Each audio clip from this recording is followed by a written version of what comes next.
This is Fantology. You may have heard of us. All right, what's up, Ratkin and Orcs? This is Steven, your host with Phantology Podcast. I have my lifelong friend Josh on, and we're talking about Brigands and Breadknives by Travis Baldree. Yep. I'm excited for this one. We got an early copy of the book and we got to read it. And it was I was reading it kind of in the fall time, the cozy vibes, the like kind of October, November-ish. And so that was that I always love reading books kind of that match the seasons, that you're reading them in, if that makes any sense. Like this one's kind of a cozy fantasy and it kind of is a cozier time of the year, if you will. Hmm. Yeah, so this is the third book in the series. The first was Legends and Lattes, and then Bookshops and Bone Dust, I Bone think was the Dust. second one. Yep. Yeah, that Yep. was like a prequel, and now this is the sequel. So we went back in time and now forward in time. And we have a different focus in this one. So Fern is the main character, and Viv is still present, but she's kind of she's very much like just in the background. And overall, I didn't like this one as much as the first two. Yeah, this is going to be an interesting one. I've I feel like I'm thinking more of this series as more of like an anthology series than like a series, if that makes sense. You know what I mean? Like Mm. most series that we're accustomed to, it's kind of like, Abercrombie or Sanderson, where there's like, book after book after book or whatever, and they'll all kind of take place. They'll have the through line and a pretty They're kind of building singular towards narrative. something. Not, yeah, I shouldn't say singular narrative, but like the narratives are kind of there's a big narrative through line throughout the books. Hmm. And even like Sanderson's Cosmere, you could debate that. But like, I mean, each series in the Cosmere or Abercrombie or even something like Cradle, I don't know. There's a ton of series and I don't feel like this quite matches that, especially with this book being like another departure of like, you're not really getting the same characters. It just feels more like an anthology than like a series with like a main through line in it, Mm. if that makes sense. Yeah, I agree with that. And it even, I mean, it's still a cozy fantasy, I guess, for however we describe that genre, but this one felt less of a cozy fantasy than the first two. And This I don't one, really know how to describe why I didn't like it as much. It was kind of like in between like regular epic fantasy and cozy fantasy. No, and I never really understood what it was trying to do.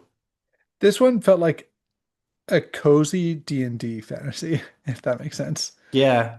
Like Yeah. if you were to like do like a cozy D&D campaign where like it was kind of a D&D campaign with similar villains and loose story structure and the stakes never were super high, but there still were more like stakes much higher than like if a latte shop was going to succeed. You know what I mean? Like Hmm. um, so yeah, I get where you're coming from with that. Like I do agree that this one was more adventure based than Legends and Lattes was. Yeah, for me, like the task management of the bookshop and coffee shop in the Mhm. first two books just worked better with the vibe of cozy fantasy because that's something that's like so down to earth in real life that you can easily say, okay, low stakes, they're in this fantasy world, it's fun, it's easy to kind of follow along and just enjoy it. Now we're in this fantasy world, it's an adventure, the stakes are still low-ish, but with more of an adventure story with fights and a larger quest, I don't know, that kind of lends itself to we want bigger stakes. We want maybe a little more through line in what's going on and we never really got that. I just felt like this was kind of a weird mismatch of different things and it didn't really work for me. Yeah, yeah. To kind of contrast this to another book that's not just Legends and Lattes. You know how I mentioned a few episodes ago that like I'll occasionally just kind of pick a book that we have on Libby. Usually that seems like it's from a wife of one of the Fantology members or something like that, Okay. and just kind of give it a little sampling, see what there is to see out there. And I did that with a book called The Spell Shop, and I'm 70% of the way through it. I need to finish. I put that on hold to um, finish this one. But that one was a much cozier, like cozier fantasy read, where Mm, she kind of like it's about this.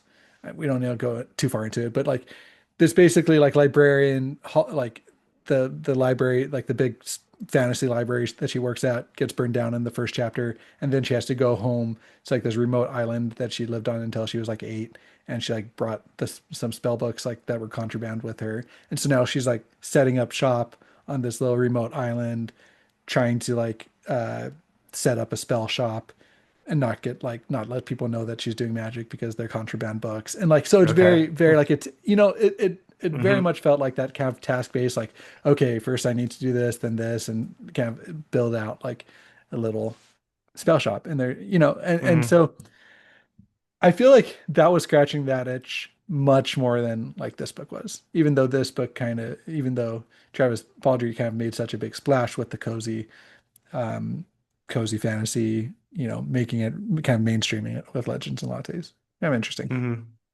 Yeah. Yeah, I know there's a few others. I haven't read them. I know House on the Cerulean Sea is a pretty popular one that's pretty highly rated. We should probably go read that one so we can talk more to the larger landscape of the cozy books. Yeah. Um, do you think that this is Travis Baldree like trying to expand out from cozy fantasy into like a more adventure-based fantasy? What like why do you think he kind of moved in this direction with this book? I mean, I feel like he's tweaking the formula. He probably felt like he he didn't want to do another book where it was just like, okay, now we're making a different type of shop. Yeah. And so, on paper, seems like it might work, but I just couldn't really ever get super into the story. Yeah. Yeah. I think I liked it more than you did, but I'm largely in the same boat of like if the first one, I can't remember what I gave it. I think I probably gave like Legends on Lattes probably like an 8 out of 10. I think that this one would probably be closer to like a 6 out of 10 for me. Largely for the same things that you're talking about. I think the biggest thing for me is that it was just way too long. Like it did not do enough to like justify its Mm, length in my mind.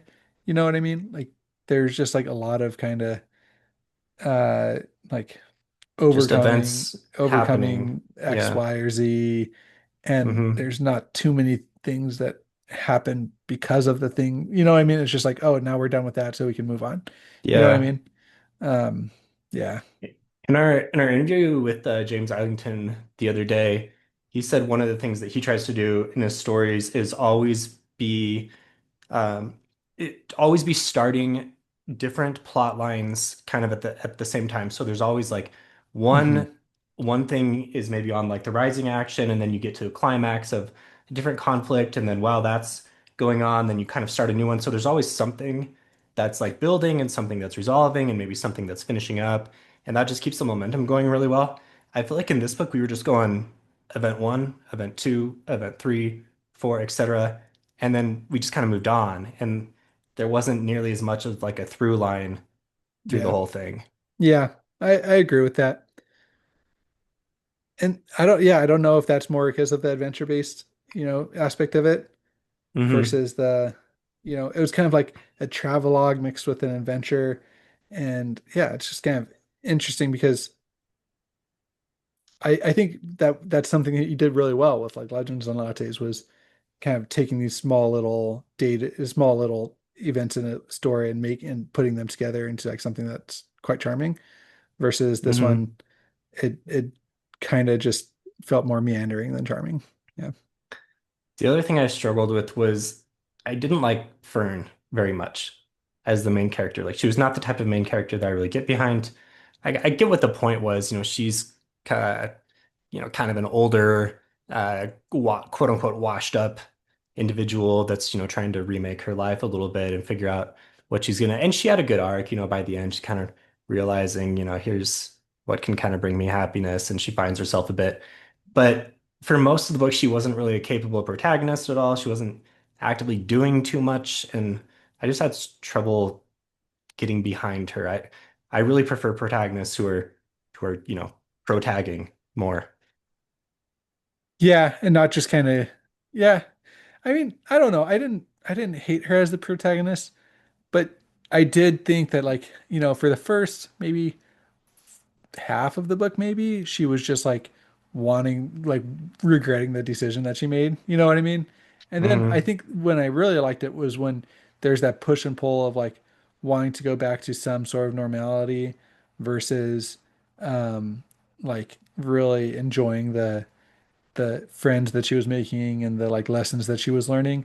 I think that Hmm. that part was handled really well, but I felt like that only really came to fruition like in the later part of the book. And you know, I feel like again, I feel like it was just too long because there was too much of the like, oh, I just wish I was back home, and then oh, I don't really know what I'm doing here, and then it finally paid off into something that I enjoyed, but it took a long time to get there.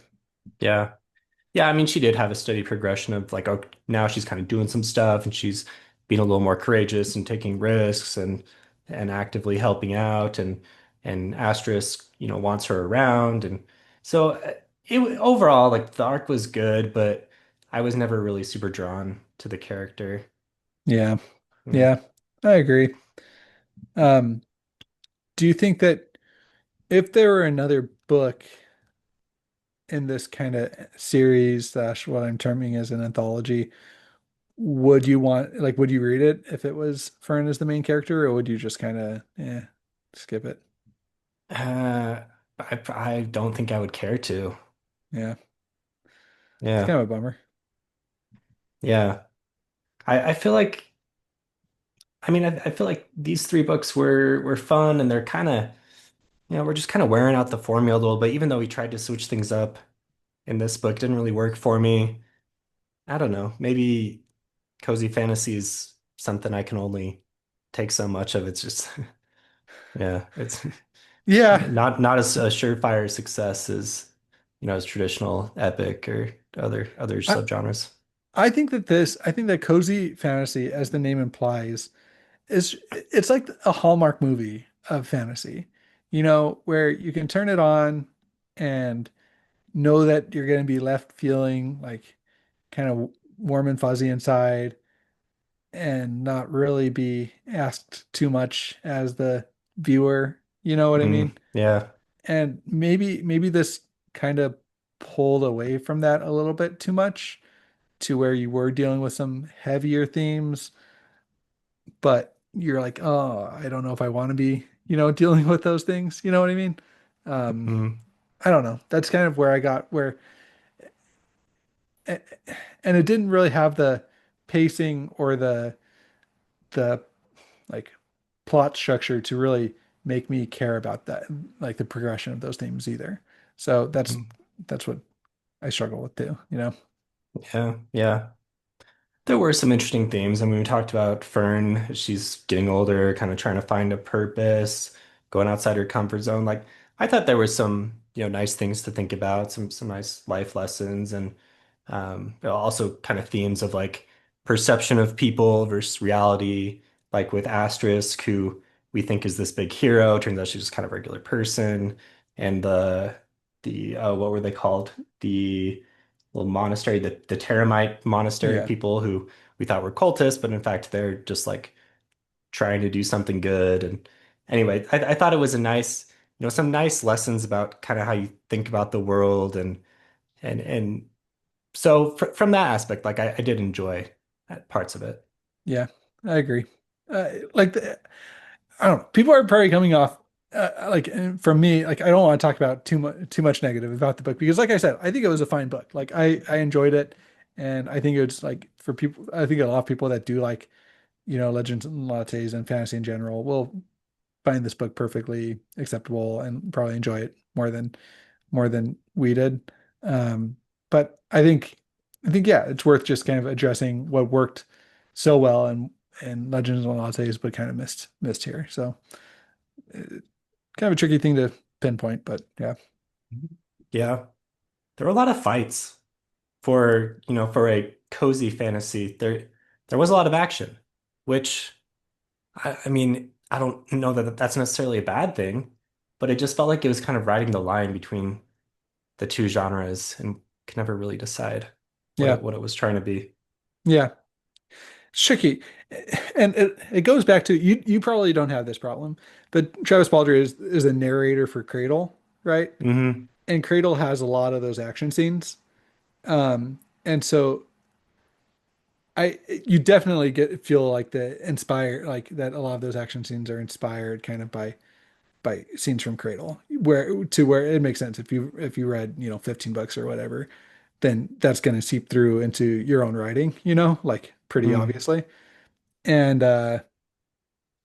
so there's kind of that uncanny valley a little bit of like, wait, I'm not listening to Cradle right now. This is Legends and Lattes, or Mm. not Legends, but like Brigands and Breadknives. But like, you know what I mean? Like where it was weird for me because, and it's been a couple of years since I've done Cradle, but there's still that aspect for people that are big Cradle fans, which there is going to be a pretty big overlap because it's Mm. Travis Baldree. But yeah. I do think he's a really good author. And, like his writing is solid. Mhm. Keeps you reading pretty easily. I just think maybe he should experiment with some different stuff. Like he doesn't need to be the cozy fantasy only guy. Yeah. I guess where does it, yeah. What would you pitch to him if you're like, if you were to come up to pitch his next book, or what would you say what direction do you think he should go? Mm, let's see. He likes these ensemble casts for sure. He likes having some themes to his books and pretty deep focus on characters.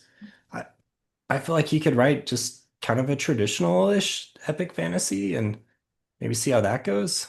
Yeah. What was that book? I didn't read it. I think you guys said there's like kind of a book that was kind of like based on like a rock band or something in a fantasy world. Do you know what I'm talking about? Yeah. Um, Yes. The series it's by Nicholas Eames.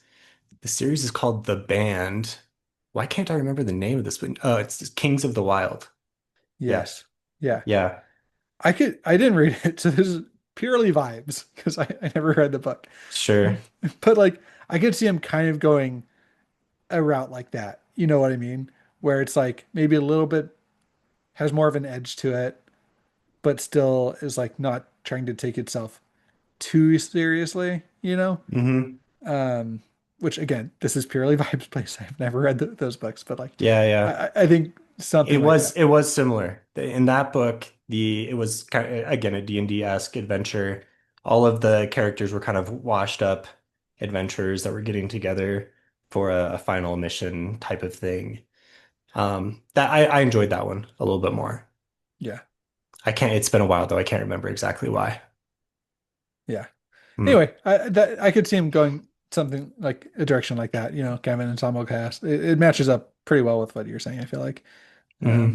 but yeah. Hmm. I don't think you should try and go full grimdark. I don't think you do a really great job of that. I don't I don't know. He could also do something cool with like a sci-fi, type setting. I would like to see him like I would read something if he took a stab at that. So Hmm. you could see a lot of different ways to go, but yeah.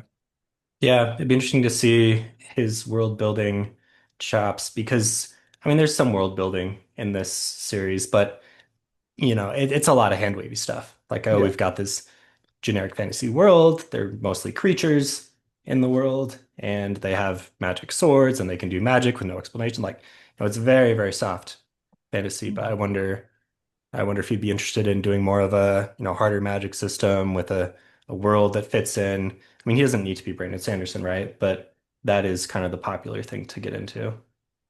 Yeah, I don't know if I'd love a harder magic system from him. I think that he does a better job at focusing on characters and vibes than like Mm, just a hard magic system, you know? So, but yeah. I have no doubt he could pull it off. I just don't know if that would be the like route I would think he should go. Yeah, this book especially, felt more like a travelogue. Things were just kind of happening, more of a discovery type of book. And yeah, that probably fits better with a softer magic and just kind of like letting your characters loose on the world and see what happens. Yeah. Yeah. Hmm.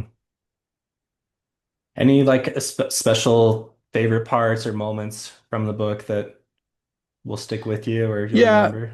My kind of it seems silly, but I really like Bradley. I mean, I know that that's probably going to be a character you did not like, just Yeah, I knowing was you. okay yeah. Yeah, I mean, kind of goofy, but yeah, yeah. But Okay. I thought he was fun. I thought it was charming, fun. Like didn't take it too seriously. Kind of a Nightblood from the Cosmere, only like Yeah. just goofier, you know? Um, Yeah, yeah. that might honestly that might be the standout from the book for me of like a fun character that made me chuckle most times he, had screen time. I thought the fight when they were like on the ice bridge Yeah, and they collapsed the bridge and like that was pretty cinematic. That was pretty cool. yeah, Definitely did not feel cozy fantasy there, but no, that was a cool scene. It was a cool fight. And then, their ability to escape, and that was kind of when Fern took a little bit more action, I guess we'll say. A little mhm. bit more protagonist behavior. So I thought that was fun. But then, they went to the monastery and just kind of hung out there for a while, and it just slowed down really quick. Yeah. Yeah, it felt like I think that's what I mean with like the pacing. Like it felt like that was the climax of the book, which in when a lot of ways it was the climax of the book. But then it just kind of dragged on after that. And the climax I think Yeah. was supposed to be more of like those conversations, you know, where, they were like pouring their heart out to each other and not as in so many words, you know what I mean? And those were well hmm done, but it just kind of dragged a little bit, you know? Yeah. Yeah, because after the monastery, then they still went to the nameless village Yeah. where they fought the Fuck. Yeah. Vertigaunt thing, Vertigaunt, however you say that. And then the Bard Stacia betrayed them and Betrayed they them. fought, yeah. So there were these other things that like continued to happen. And yeah, at some point it was just kind of like these are events happening, but where's the through line on all of Yeah. this? Yeah. Like when I wouldn't check the percentage for a while, like at sometimes I thought I was like, it was weird. I felt like I'm like, oh man, I must be like 70, 80% of the way done with this book. And I was really at like 50%. And then like when I was at like 80%, I'm like, man, this feels like I'm only halfway through this book because there's like a whole nother like arc started here, but hmm it just wrapped up really quickly. Yeah. Yeah. Yeah. Maybe what we're missing is the ultimate goal of getting the bookshop running and successful or getting the coffee shop. Like there wasn't like what was the goal? We never really knew what the goal was. I mean, it was to get to this place and deliver the goblin to get the bounty or for Fern to get back home and resolve things. And I liked how it ended, but without that like clear goal in mind, it kind of just became things are happening, but to what end? Yeah. Yeah.